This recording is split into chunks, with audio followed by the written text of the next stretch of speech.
So let's talk about the top-down breath, the breath for this second stage of labor.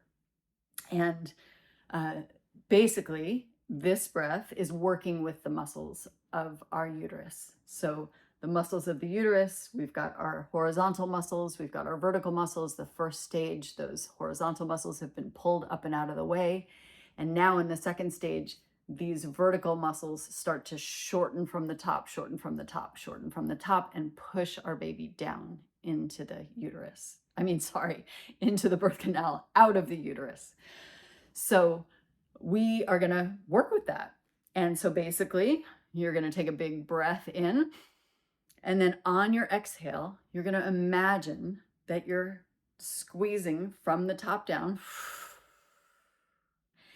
almost like we work with our tube of toothpaste, right? We try to make sure we squeeze it and fold it so that the toothpaste comes out. We want to make sure the cap is off, so the toothpaste has a place to come out, but we squeeze it from the end all the way down. And so I'm not under any illusion that you have control of your six-pack, right, when you're doing this, but I do want to imagine it. So this is part of visualization, and your body will do an amazing job of working with you. So visualizing that you are squeezing the muscles at the top of your abdominal muscles, and then the next layer, and then the next layer, and then the next layer, all the way down to your pubic bone. You're just squeezing it down, like encouraging your baby to move down. And simultaneously, you are relaxed. Your jaw is relaxed, your shoulders are relaxed, your inner thighs are relaxed, your perineum is wide open. You're just imagining that everything is super relaxed. The only thing that is contracting are your abdominal muscles as you exhale. And then you take a nice gentle inhale, and then you do it again throughout a contraction. So we are not going to do the balloon breath now. It doesn't make sense for this, right? In the balloon breath, we're working on the inhale. In the second stage, we are working on the exhale. We don't need to create any more space. Those horizontal muscles are already up and out of the way. We've done that by the time we get to the second stage. The second stage, we are working with this top down, the vertical muscles shortening. So we are shortening with it. We are adding to that contraction.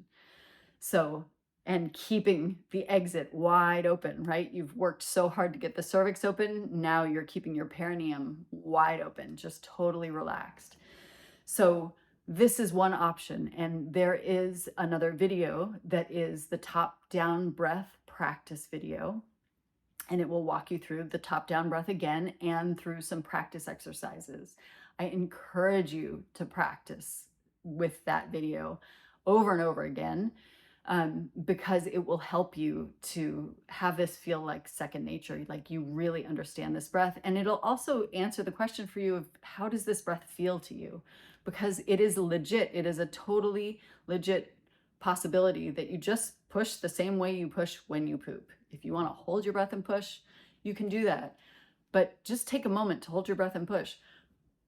When I do that, I feel my perineum tighten, right? So we don't really want to tighten the exit. The top-down breath just gives us the ability to do that same kind of pushing and keep the exit open so that our baby has a place to go. So that's an important piece of this. And then also, when we're doing this breath, always imagine your baby head down. That's part of visualization too. You're giving your body the signals of how it needs to be. And you're visualizing your baby being born, right? Let's keep this breath going all the way until your baby is in your arms. You've felt all of those contours, and you've made it through that part of the journey.